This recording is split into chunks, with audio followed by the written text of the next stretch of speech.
اور وہی تامت جو کئی جگہ سے سی آپ نے کئی جگہ سے پھٹی. اور حضرت عمر ایک دن عید کی نماز پڑھانے گئے تھے تو ننگے پیر ہی چلے گئے. لوگوں نے کہا جوتا، فرمایا ٹوٹ گیا تھا یار، پہننے کے قابل نہیں تھا.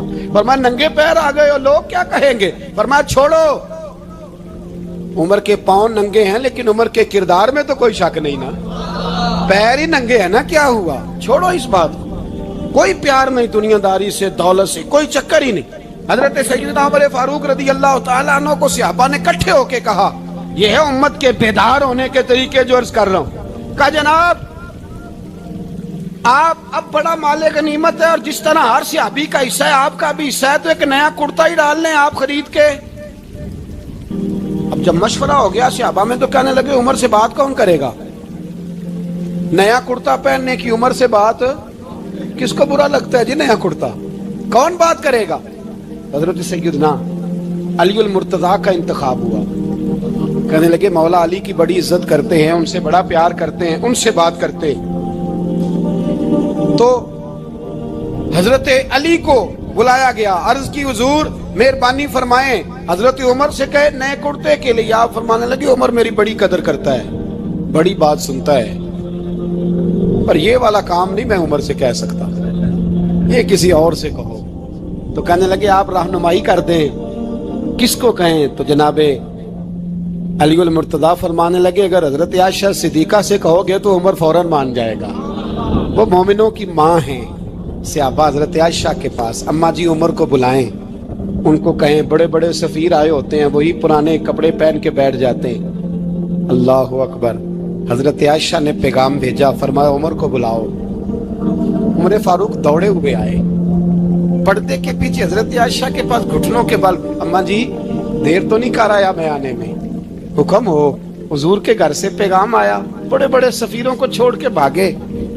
حضرت عائشہ صدیقہ کہنے لگی عمر دیکھو جائز پیسے ہوں تو اسلام اچھے لباس سے منع نہیں کرتا، اب بڑا بڑا مال آیا ہے، اب تیرا بھی حصہ ہے، تو صحابہ کرام کی خواہش ہے کہ نیا کرتا پہن لو. بڑے بڑے سفیر آتے ہیں، حرج بھی کوئی نہیں، جائز بھی ہے، کوئی منع نہیں. حضرت عمر نے گردن جھکا، جی اماں جی، جی اماں جی، جی اماں جی. حضرت عائشہ کہتی ہیں بات ختم ہوئی، عمر نے گردن اٹھائی تو عمر کی داڑھی آنسوؤں سے بھری ہوئی. کہتی ہے مجھے کہنے لگے اماں جی میں تو صرف مسجد میں دیکھا کرتا تھا، آپ تو مصطفیٰ کو دن رات دیکھتی تھی، جس طرح کے کرتے آمنہ کے لال نے پہنے ہیں مجھے بھی پہنا دو، میں تیار ہوں، میں پہن لوں گا، میں تیار ہوں، پر جس طرح کے میرے نبی نے پہنے. حضرت عائشہ کہتی ہے میں پھوٹ کے روئی، میرا پلو آنسوؤں سے بھر گیا. فرماتی ہیں میں عمر کی بات سنتی گئی تو میرا پلو آنسوؤں سے، میں نے کہا عمر تو جا، تو ٹھیک ہے. فرماتی ہے عمر فاروق سلام کر کے اٹھے، امیر المومنین چلے گئے. اس کونے میں صحابہ چھپے ہوئے تھے، وہ آئے. کہا اماں جی کیا بات ہوئی؟ تو میں پھر رو پڑی. میں نے کہا کیا بتاؤں، تمہیں پرانے کرتے نظر آتے ہیں، اسے محمد عربی کے جلوے نظر آتے ہیں، اسے رسول اللہ کا رنگ نظر آتا ہے، اسے وہ غلامی نظر آتی ہے. عمر کو دنیا سے پیار